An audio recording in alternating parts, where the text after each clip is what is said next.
I had no clue what I was doing. Set off it on stage. I think I came flat last, if I recall, but I was bitten by the bug from that point. So and it suits my lifestyle. Um, so that's pretty much. I didn't get into bodybuilding for the same reasons that most other people do. It was more I fell into it rather than chose it, if that makes sense.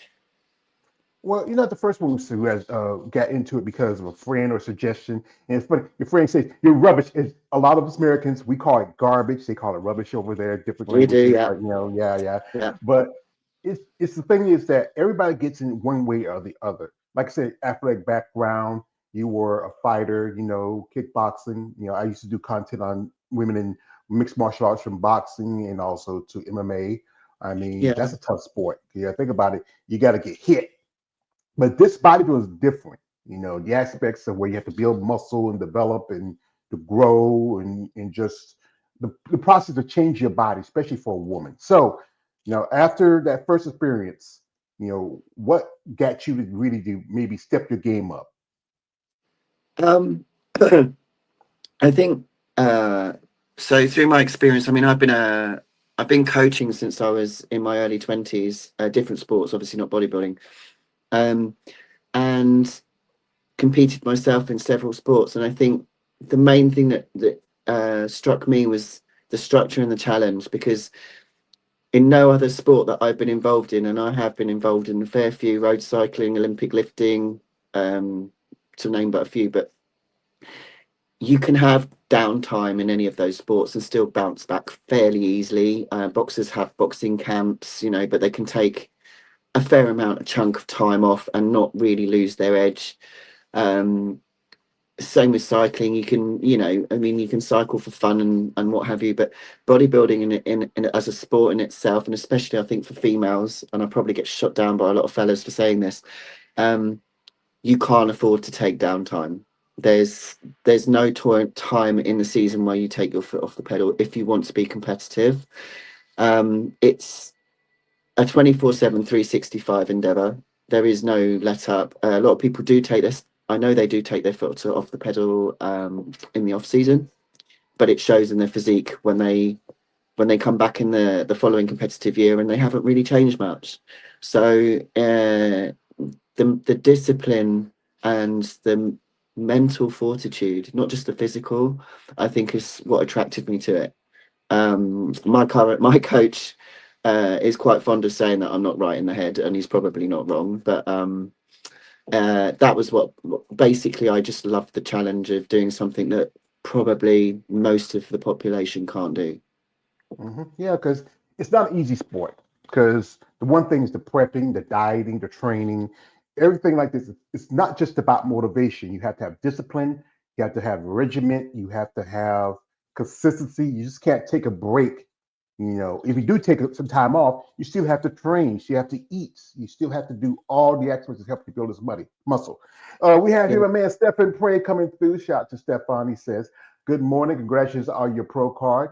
Thank you very Appreciate that, much. brother." And what was the first division you started in before you transitioned over to Physique? So I started in figure. When I started, it was approximately 10 years ago. So the divisions looked very different then than they do now. So bikini was a lot softer. Figure was a lot softer. Women's physique didn't exist, or if it did, it just started. I can't remember. It it was it was a different sport to what it is now. Especially over here, I don't. I think in the States it's a little bit different, but over here definitely it's still a very niche sport over here. It is gaining traction, but um, not as much as it is in the States. So I started off in figure because I was a kickboxer. I carried way too much muscle for the bikini division at that point, which is quite funny because when I look back at the photos, I'm like, oh, it's probably bikini. What is bikini now? But at that time, it wasn't.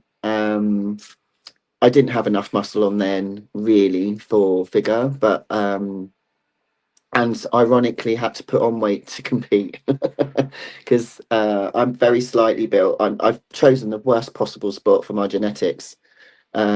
because I don't put muscle on very easily. I'm very tall. I'm over 5'9", and probably too old to start as well. I started at 40, 41. So I'm now, it's actually my birthday today. So I'm 51 today.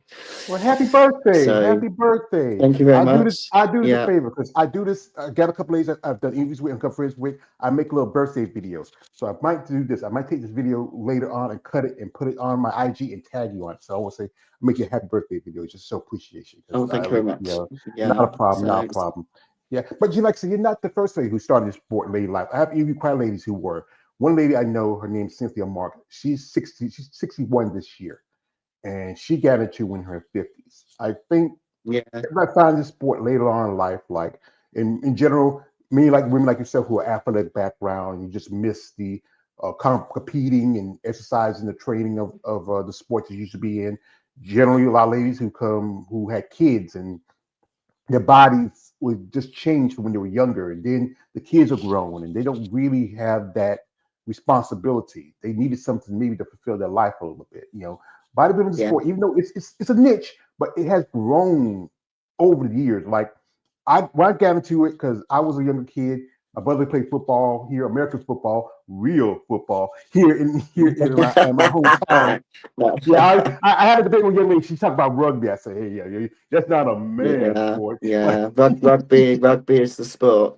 Yeah, yeah, but we talk about how I remember when I was growing up, my brother used to get the muscle max, and I grew up in the era of Arnold Schwarzenegger. His career was ending, Lee Haney and them, and then when I got to my pubescent ages, and y'all women like people like Corey Everson and Laura Craval, Linda Murray, they just kind of psyched me a bit. So, yeah. I have a crime, Nikki. I'm a muscle person. No, I admit my crime. But but doing this content and talking to you ladies, I get to know the knowledge and find out what really inspires someone like you, especially coming from mixed martial arts background, doing kickboxing. I think I know maybe a handful of ladies who've done it, but they never went professional. I think one person who did it for a while was Jay Fuchs. She did some kickboxing and some boxing for a bit, but generally, it's like any person who you leaves from one sport to another, you find something maybe for yourself in the sport. Yeah, I mean, my history with competitive sport. I mean, I was started very young. I've trained pretty much all my life. I just started at the age of 9. Um, I've been training pretty much since then. So, but obviously for different sports. But with the bodybuilding side of things, I'm a bit misanthropic by nature anyway. Bodybuilding is a very well, a lot of people say it's a lonely sport. I don't think it's a lonely sport. It can be a little bit of a selfish sport though, because it's very insular. It's very um, self-driven, and if you don't understand how it operates, it can seem quite selfish from the outside. Having said that, I'm also probably fairly unusual in the sense that I still keep fairly fit as well. The average bodybuilder isn't particularly fit, let's be honest. They don't generally do cardio in their off season. I still do. Very few of them will be particularly athletic, with the exception of like obviously the fitness division. Um, for me, uh, I was diagnosed celiac nearly 14 years ago. So I have a couple of autoimmune diseases anyway. So my diet was very strict anyway. It just kind of flowed with my lifestyle. It slotted in. So I don't have any difficulty maintaining the diet. I don't come off my diet at all. I'm always on my diet throughout the year. So when people say they have off season, I do, but my diet remains the same. It's just the amount that increases. So I still weigh everything. I still track my protein, still track my carbohydrates, um, and fats. I don't deviate. I don't cheat. It sounds really boring. I sound like so anal when I say that, but I think when you've been involved in high end competitive sport all your life, it just flows naturally. It's not something you have to think about. It doesn't particularly feel uncomfortable, but from the outside looking in, it does look like a bit of a freak show. Like people do question, why can't you have a bit of cake? Why can't you do this? Why can't you do that? And it's like anything in life. If you want to excel at something, and I'm not ever going to say that I excel in the world of bodybuilding, but if you want to do as well as you can do within your limitations, you have to come outside your comfort zone, and you have to do something that other people don't necessarily understand or will frown on. Society is very much in the leaning towards food is entertainment, alcohol is entertainment. um, we use it as an excuse to, I mean, how many times have you heard the phrase, oh, for somebody who doesn't drink, you're really boring? Why does it have to be, why do I have to be boring to not drink alcohol? I can be as much fun, in fact probably more fun without the alcohol than I am with, because I get very drunk very quickly on very little alcohol and then fall asleep. So I'm much more entertaining when I've not got alcohol inside me. So I think it's just society's view of anything extreme is not necessarily a good view, if that makes sense. It's changing slowly. Like already the culture of skinny versus fit, where women are concerned, women are out more considered, it's more mainstream now for women to carry muscle than it used to be, sort of to say 10 years ago.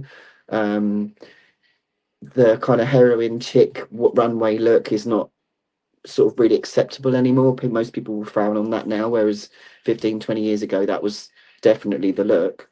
Whereas now it's more acceptable for a woman to walk around with a little bit of muscle on. Obviously, my end of the spectrum on the bodybuilding front is probably a little bit more extreme than most, but it's a lot more mainstream than it was.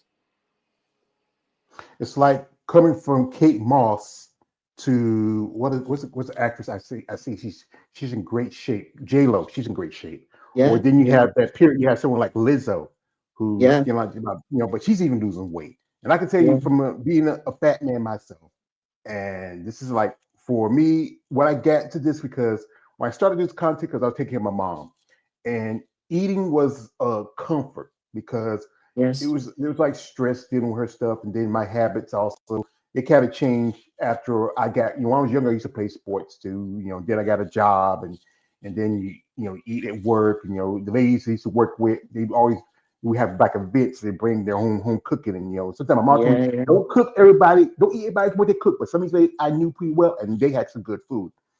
And yeah, then after she passed, I said, you know what, I got to change it because I was almost 500 pounds.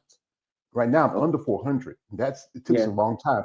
I'm not doing much like I used to because I got issues with my knees and I can't get around like much as I need to. But I try to do my best. I try to eat smart, but still sometimes food is like anything. It's just addictive, especially with tasting. I can understand. it I don't is, drink. I, I've sipped here and there, but I've never been a drinker. I have family friends. yeah, Sometimes they be blatant not drunk, and I don't know, Nikki. You type of girl says, "Talk to you one sip." I'd be like, "One more sip, just one more sip." Nikki, be like, "What the?" You're like, "Where am I?" You be wearing high heels and a bustier. You don't know where you're at. So, so you mentioned your coach. Who's your coach? And how long y'all been work together?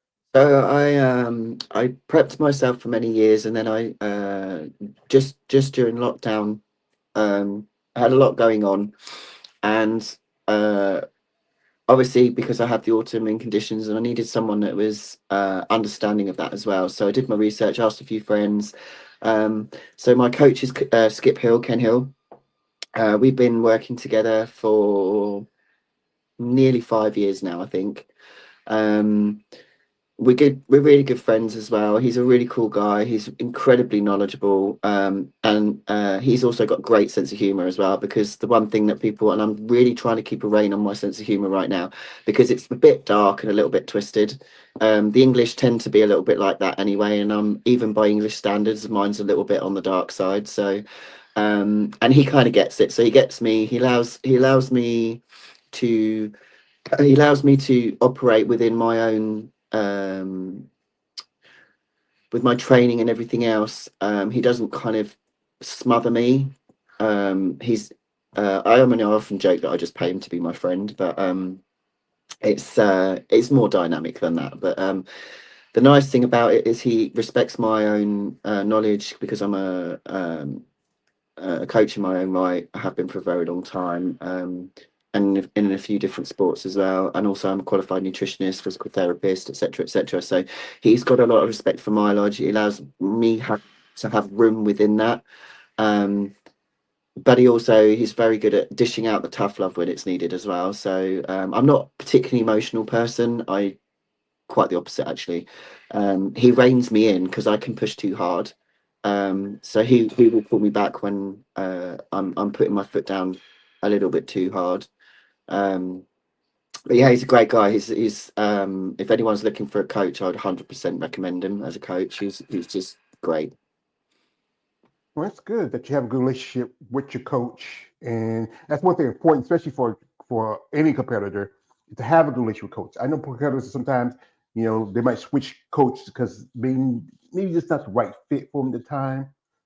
Yeah, Find yeah, that person that work with them, especially if you got that personality. Like everybody, especially in certain states, we think y'all British people, y'all pip pip and step up a lip. But I've seen like Bernie Hill and some other comics who from Great Britain. Yeah, y'all can be a little bit twisted. I mean, y'all can be funny, but can be twisted. But you know what? I'm also twisted because I'm a particular type of criminal, and I just love anarchy and chaos. And I just love you too, Nikki. And I think you are beautiful. yeah. No. I'm sorry about him. I'm trying to reel it in. I'm trying to reel him in, but I don't know. I just gotta see a specialist about him. So, folks, while you're here and while we're talking with Nikki, we're gonna jump to her social media for a bit. If you want to follow her, her links in the description of this live stream. You can check her out. You can support her. She's also an online coach. If you're interested in maybe getting some help with your nutrition and everything else, or just general coaching, reach out to her. Genuine interest. But guys, I know it's no offense to you, Nikki. I do this as a disclaimer. Guys, this is a nice lady, respectful lady. She's serious about her craft and who she is. Do me this favor. No D pics. Stop it. Get some help. I understand. I understand. You see these ladies, especially when they're on the stage, they're all canned up in their Yeah, vascular. They get a little popped I've in. had some very interesting direct messages. I'm not going to lie.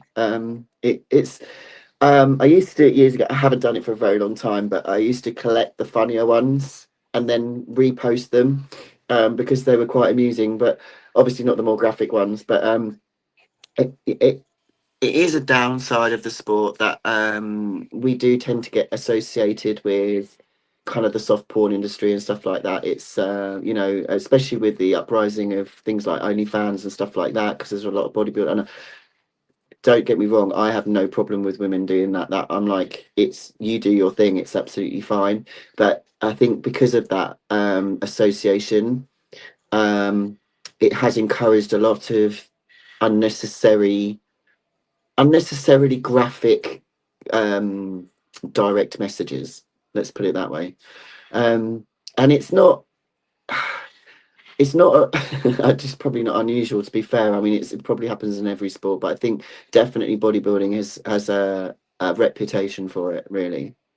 Well, you wouldn't think people would think that guys would find women with muscles sexual. Like I said again, there is the schmo